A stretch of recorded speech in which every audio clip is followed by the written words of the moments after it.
Good morning, James. We've had 2 positive points against York and Gateshead, but now I suppose you'll be eager to turn those good performances and draws into victories. Yeah, 2 very different games. Probably deserved all 3 at Gateshead, really, to be honest. And Saturday was our hardest test since Macclesfield, since November. So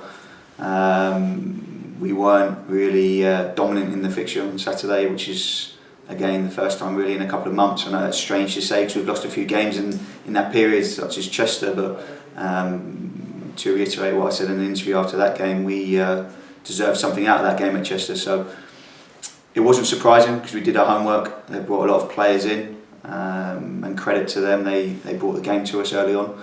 But we showed good spirit in the second half to come back and maybe could have pinched all 3 points. But a draw was a fair result. Those 2 draws notwithstanding, it's now 1 defeat in 7. Does it feel like there's a run building, that momentum is gathering? It is. We're probably on our best run of form since early October, so that's pleasing. We knew what we needed to do over Christmas to get us in and around the playoffs.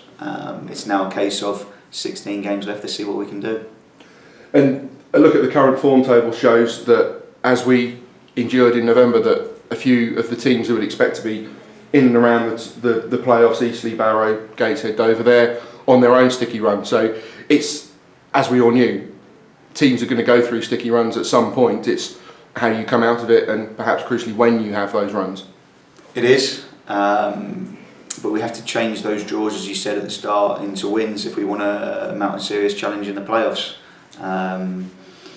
It is positive, but at the same time, if we dominate games like we did at Gateshead, to be honest, we need to take our chances and finish teams off before we got to the stage in the second half where they came back into it. We're expecting a different kind of challenge on Saturday on the 4G. They're fighting for their lives. They picked up a good result last at home against Torquay, I believe, and played quite well. So there's no easy game in this division, and I'm sure Saturday they'll be trying their best, obviously, to get 3 points themselves. You mentioned the 4G at the Gallagher Stadium. We've already played on an artificial surface at Sutton. Do you have to prepare any differently for it? Is there anything you do to acclimatise almost? Well, we have the lads on the 4G today and tomorrow, to obviously get them used to the best we can what's to come. It'll be quicker, no doubt about that, but that might suit our passing game and the way we like to play and set up. It'll be an interesting fixture, I'm sure. And Maidstone, as you've already alluded, they made a decent start, but they've fallen away. I think 2 wins in 12. They're struggling for home form as well, but at this stage of the season, every point is crucial. They will be fighting for their lives. Yeah. When you look at the results, after every sort of fixture list on a Saturday or a Tuesday, there's always surprising results in this division. That's the way it goes, and that's what I've learned over the last 6 months, that anyone could honestly beat anybody. We'll be ready for it.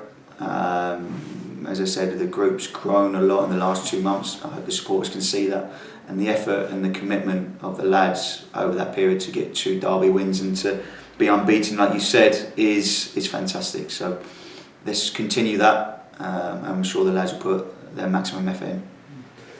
Is there anything that you expect from Maidstone particularly? I'm not asking you to divulge the game plan clearly, but I think they play 3 at the back, attacking wing backs. Is there anything that what do you expect from them?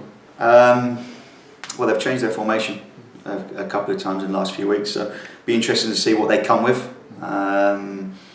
or what they set up like at home. But we're expecting, obviously, their full commitment to the cause. They're in a dogfight, if you like.